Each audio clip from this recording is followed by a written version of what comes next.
संकटे कितीही गंभीर असो, कामगारांच्या सुखदुःख प्रसंगी त्यांच्या पाठीशी खंबीरपणे उभे राहणारे सातपूर महानगरपालिकेचे आरोग्य विभागाचे स्वच्छता निरीक्षक संजय गोसावी यांचा सेवानिवृत्तीचा कार्यक्रम मोठ्या उत्साहात संपन्न झाला। हा कार्यक्रम सातपूर मनपा आरोग्य स्वच्छता विभागाचे मुकरदम सुरेंद्र लाहोरी व त्यांच्या सहकाऱ्यांनी थाटामाटात केला आहे। दरम्यान यावेळी प्रसंगी प्रमुख मान्यवरांचा सत्कार आयोजकांच्या वतीने पुष्पगुच्छ, शाल व ट्रॉफी देऊन करण्यात आला आहे। तसेच मान्यवरांनी आपलं मनोगत व्यक्त करत संजय गोसावी यांच्या बाबत आदरता व्यक्त केली आहे। दरम्यान या प्रसंगी संजय गोसावी यांनी कार्यक्रमाप्रसंगी सर्वांचे आभार मानले आहे।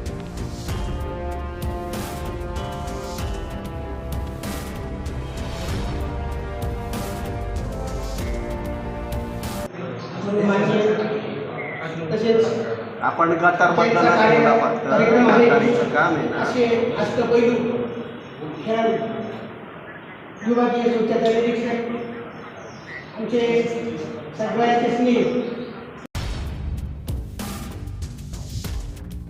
अहिल्यानगर कोपरगाव तालुक्यातील एका मागासवर्गीय शेतकऱ्याची फसवणूक झाल्याचा प्रकार समोर आला आहे। रमेश देवराम पगारे राहणार मंजूरगाव यांची वडिलोपार्जित शेतजमीन असून गट नंबर 310 व 351 ही पगारे कुटुंबियाची जमीन होती। या जमिनीवरच कुटुंबाचा उदरनिर्वाह चालत होता। मात्र काही कौटुंबिक क्लेशामुळे या जमिनीकडे पगारे कुटुंबाला लक्ष देणे जमले नाही। या जमिनीवर कालांतराने अनधिकृत मुस्लिम कब्रस्तान निर्माण झाले। मध्यंतराच्या काळात हिंदू मुस्लिम प्रकरण गाजल्यामुळे या जमिनीवरून मुस्लिम कब्रस्तान काही गावकऱ्यांनी हटवली आणि ही जागा एका कथित बाबाच्या हवाले करून त्यांना तेथे गादी चालवण्यास संमती दिली।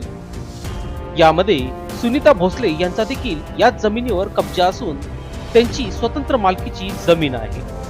कथित शिवानंदगिरी महाराज यांनी पगारे कुटुंबियाच्या वडिलोपार्जित जमिनीवर कब्जा करून तेथे मोठे अनधिकृत आश्रम बांधले आहे। विशेषतः ही जमीन महार वतन म्हणजे हडक्या हडोळेची आहे। या जमिनी ब्रिटिश सरकारच्या कालखंडात महारांना बक्षीस पत्र म्हणून दिल्या होत्या आणि या जमिनींना विकण्याचा परवाना त्या जिल्ह्याच्या जिल्हाधिकाऱ्यांना देण्यात आला आहे।